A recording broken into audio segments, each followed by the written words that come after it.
Hai, eh, nama saya Aldi Rizal. Di sini saya eh, bikin video untuk memenuhi tugas mata kuliah filsafat agama, yang dimana UTS-nya itu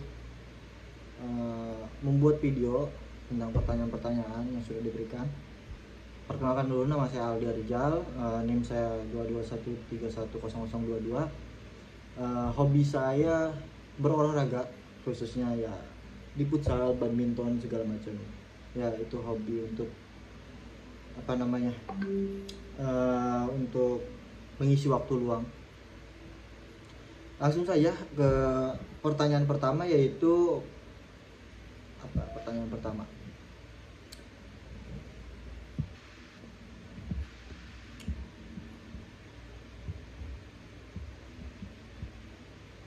Masihkah ada optimisme terhadap agama ketika agama dianggap sumber bencana dan peperangan? Jelaskan beserta dengan argumentasi. Jadi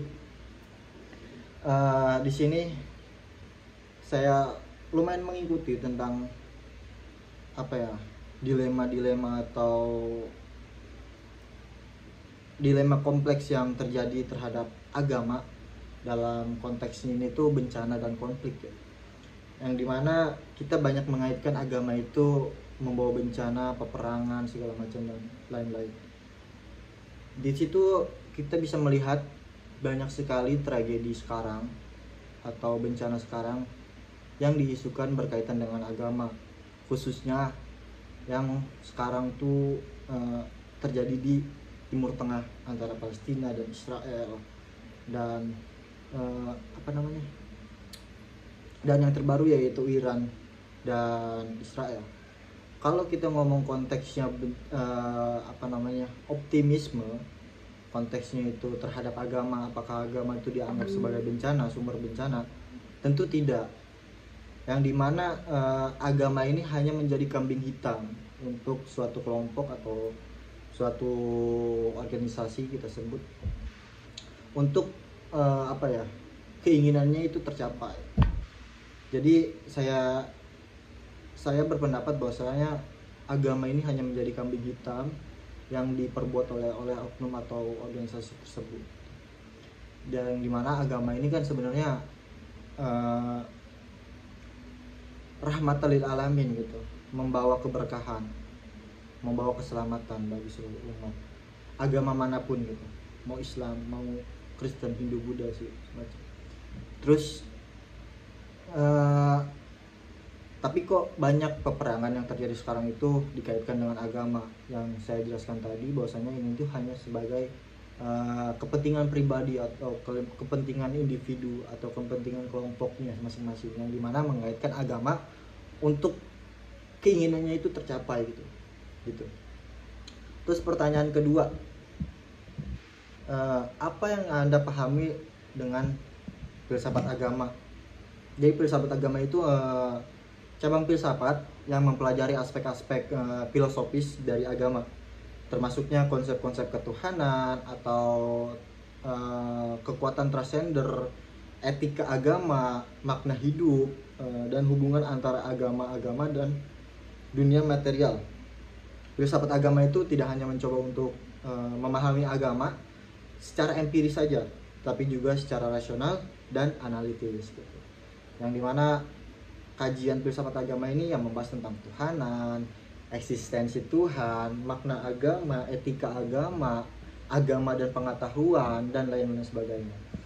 Melalui pendekatan analitis dan kritik, filsafat agama ini berusaha untuk memberikan pemahaman yang lebih dalam tentang fenomena agama dan mengeksplorasi implikasi filosofisnya dalam berbagai aspek kehidupan manusia gitu. Itu pertanyaan yang kedua. Kita pertanyaan ketiga, yaitu bagaimana konsep Tuhan dalam Islam? Konsep Tuhan dalam Islam itu sebenarnya dapat kita pahami melalui ajaran-ajaran terdapat dalam Al-Quran dan hadis, ataupun dengan ijma ulama gitu, pendapat ulama. Yang pertama itu kita bisa mengambil ke keesaan Tuhan. Itu konsep konsep Tuhan dalam Islam gitu.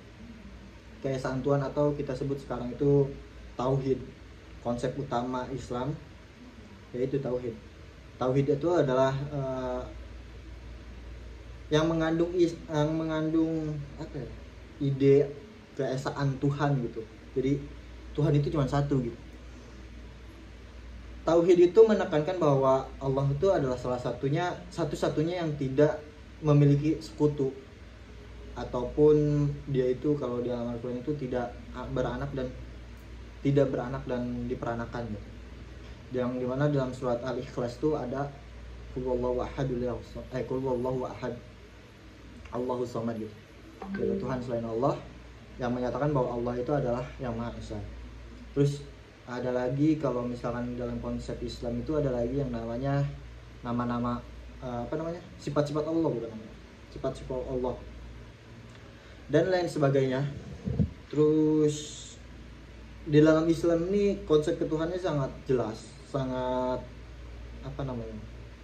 sangat terstruktur gitu, yang dimana penciptaan bumi, penciptaan alam semesta ini sudah dikasih tahu oleh Allah gitu, yang dimana itu akan membuktikan secara rasional bahwasanya konsep ketuhanan dalam Islam itu Allah gitu.